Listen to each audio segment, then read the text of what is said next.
in the whole realm of things, this is what it's all about, right here, is the family. Yeah. This is what matters.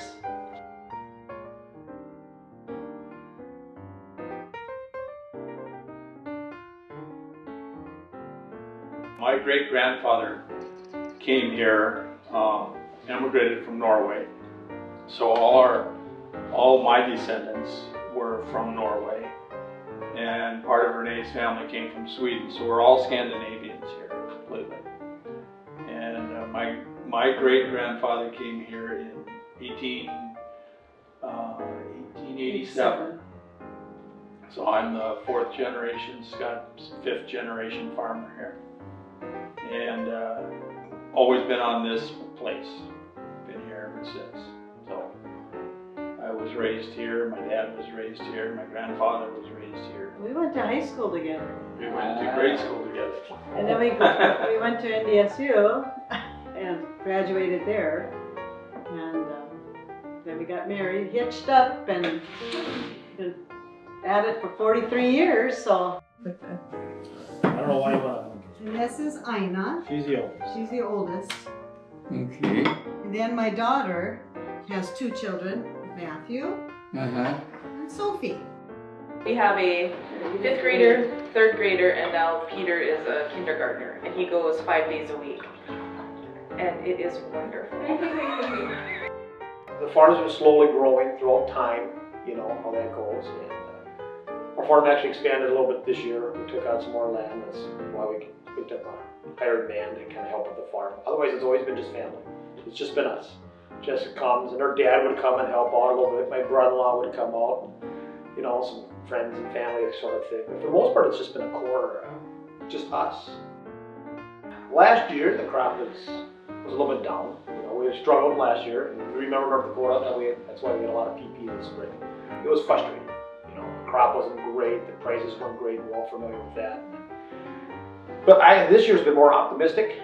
You know, the prices have come back a little bit. The crop's a little bit better. The weather's been better. So we're probably about a month ahead of time compared to last year as far as harvest, right? So this year's been better from that standpoint. From an agronomy standpoint, I think it's been going better.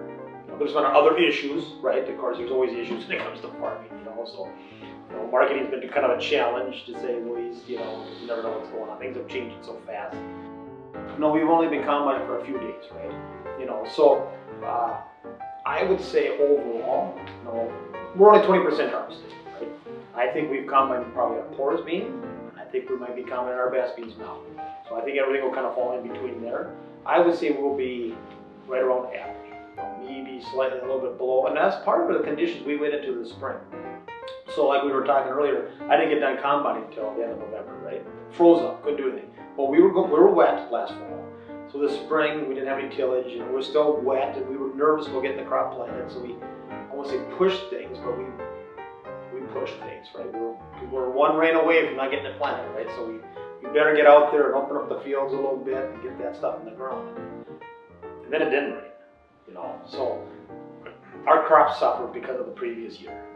So those fields that did not get work last fall and were planted in subpar conditions, those fields are suffering. The fields that got work last fall and maybe have some drain tile underneath them and got planted a little bit earlier, those fields don't really well.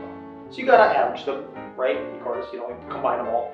I would say better, poorer, you get an average crop. If that makes sense. So you know, I'm hoping to average in that 40s range, you know, somewhere in there, low 40s. Nothing spectacular. You know, we're combining some beans right now that are going to probably average close to 60. We've combined some beans that were in the 30s. You just got to average them, right? So it's all over the board. Quality looks good for the most part.